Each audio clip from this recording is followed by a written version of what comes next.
So the next round of impeachment hearings is about to kick off. This time it won't be in front of the Intelligence Committee and Adam Schiff, who chaired the last round of hearings. This time it'll be the Judiciary Committee, the House Judiciary Committee, and its chairman, Jerry Nadler. And Nadler is interesting to focus on here because Nadler was also a crucial player in the last impeachment drive in Congress. This was about 2 decades ago.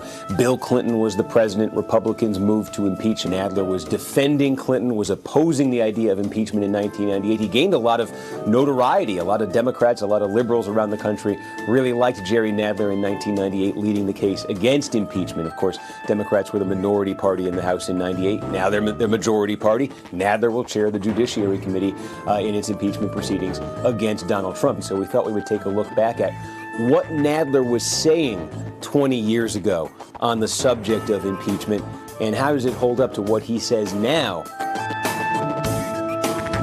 Here's an area where Nadler sounds the same, I think. This is where he describes what he thinks the tool of impeachment, the constitutional tool of impeachment, what he thinks it's for, how he thinks it should be used. This was what he said back in 1998.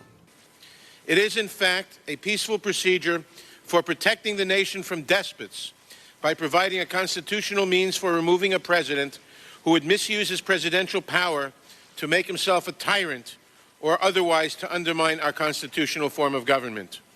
To impeach a president, it must be that serious. Of course, back then he was saying that what Bill Clinton was accused of, perjury to cover up an extramarital affair, he was basically saying that did not rise to that constitutional level he's describing, but certainly the way he's described Donald Trump's conduct these days would seem to fit in with that. So you see right there that explanation that Nadler gave, that's probably almost word for word the kind of explanation he would give right now. The president can be impeached only for 2 things.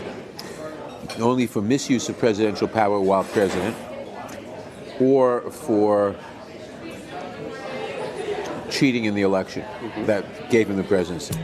There may be crimes that are not impeachable, and impeachable offenses don't have to be crimes. They're different tests. Here's something that Nadler was saying 20 years ago about impeachment that sounds very different than what he says right now. Take a listen to this. There must never be a narrowly voted impeachment or an impeachment substantially supported by one of our major political parties and largely opposed by the other.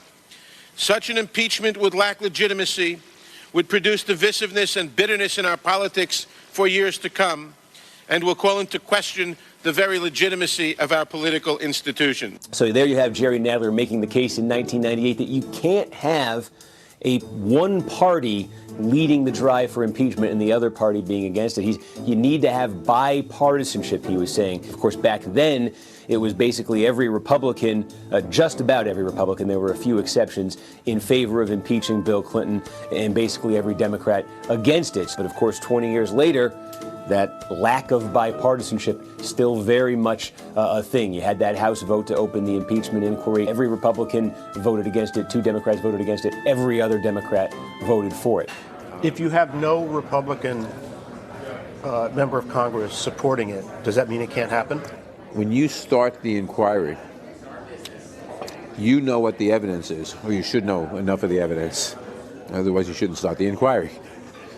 But if you think that the evidence is so stark about deeds so terrible that by the end of the inquiry, when it's laid out, then you'll have some Republican support unimpeachable, then you can do it. Basically, this is a very partisan thing now. It was a very partisan thing back then. Nadler's tune on that, though, has changed a little in these years. We intend to secure accountability for any wrongdoing because no one is above the law, not even the President of the United States.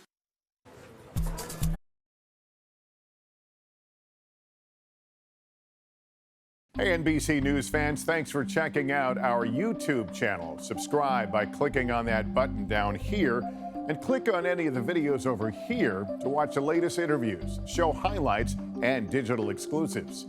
Thanks for watching.